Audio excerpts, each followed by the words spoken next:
This is strictly satire. Soccer is the most popular sport in the world for a reason and will continue to be loved by billions until the end of time. Some of the greatest athletes in the world play soccer and it brings so many people together for something they love. This video should not be taken seriously. Keep doing your thing and enjoy the video.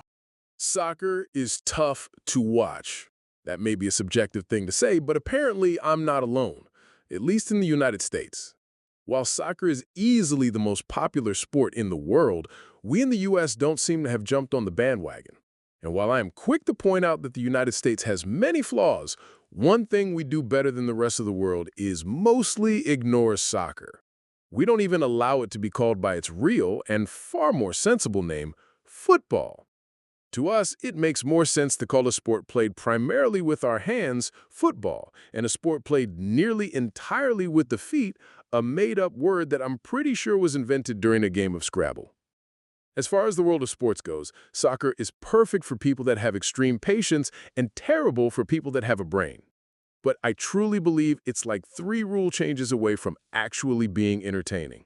And I don't mean entertaining in the European sense, I mean actually exciting, something that we can get behind and might actually turn on, so long as it doesn't interfere with football on Sundays, Monday nights, Thursday nights, Friday nights, or all day Saturday during the late summer, entire fall and first half of the winter, or during March and April when NCAA basketball heats up, or May and June during the NBA playoffs, and possibly in November during the World Series, but we're still not totally sure how we feel about that yet. Here are my suggestions for how to make soccer actually watchable. Major League Soccer, feel free to take these suggestions and implement them for free. You don't even need to thank me. No one is watching your league anyway, so you can only go up. Rule change 1. Change the clock. As many of you watching might not know because, like most of us, you don't actually watch soccer, the sport consists of 2 45-minute halves where the clock counts up continuously. It continues to run when the ball goes out of bounds, it runs when there's a penalty, it runs on the rare occasion that something exciting actually happens and a goal is scored, and unfortunately it continues to run when a player is injured. Then, to try to make up for all the wasted time that the clock was running when it shouldn't have been, they add some time at the end of both halves. And guess what happens during that added time? If you guessed the same BS that happened during the 45 minutes preceding it, you're right. In fact, even more BS occurs in the extra time because the team that's winning really milks it out at that point. And who can blame them?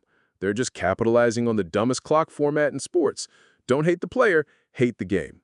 But on a personal note, I do also hate most of the players. To make the game suck less, simply take a page out of the book of the sports that people actually care about.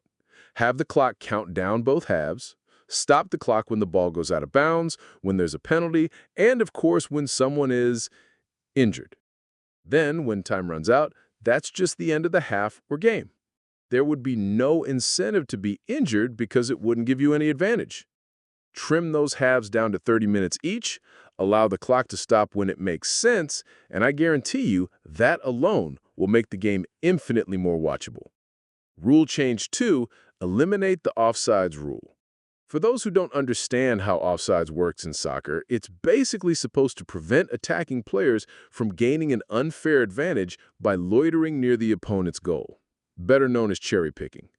An attacker is offsides if they're in the opponent's half and closer to the goal line than both the ball and the second-to-last defender at the moment a teammate plays the ball to them and they then become involved in the play. If an offside penalty occurs, the opposing team gets an indirect free kick. Woo! I bored myself just explaining that. I won't go into all the reasons why the rule ruins any chance at making this sport enjoyable, as a lot of it is dry and comes down to how defenses strategize to provoke it, but imagine if in basketball, players weren't allowed to fast break unless the other team ran down and stayed closer to the hoop than the team with the ball. It would basically eliminate the fast break because the defense would just play up to prevent it. We would see a lot less offense and a lot less highlight reel plays. Well, that's soccer in a nutshell. No offense and no fun. My suggestion here is simple. Just get rid of the offsides rule entirely. If players want to cherry pick, the defenders need to account for that. Without the offsides rule, dare I say, there might be something intriguing that happens. And for my third rule change suggestion, make the field smaller. A soccer field is larger than an American football field without the possibility of something cool happening. The game is mostly a series of endless back-and-forth passes around the middle of the field, with a very occasional moment where it looks like someone might, God forbid, actually score, until the whistle blows and the ref calls the offensive player offsides because excitement is simply not allowed in any capacity throughout the 90-plus minutes of torturous boredom. My suggestion isn't anything extreme. Just make the field 25% smaller. It'll force players to be closer together and have to really do something. Who knows? Maybe if paired with my other two suggestions, the sport might even reach a point of not totally sucking. I know there are a lot of other changes that soccer could so desperately use, but let's not get carried away.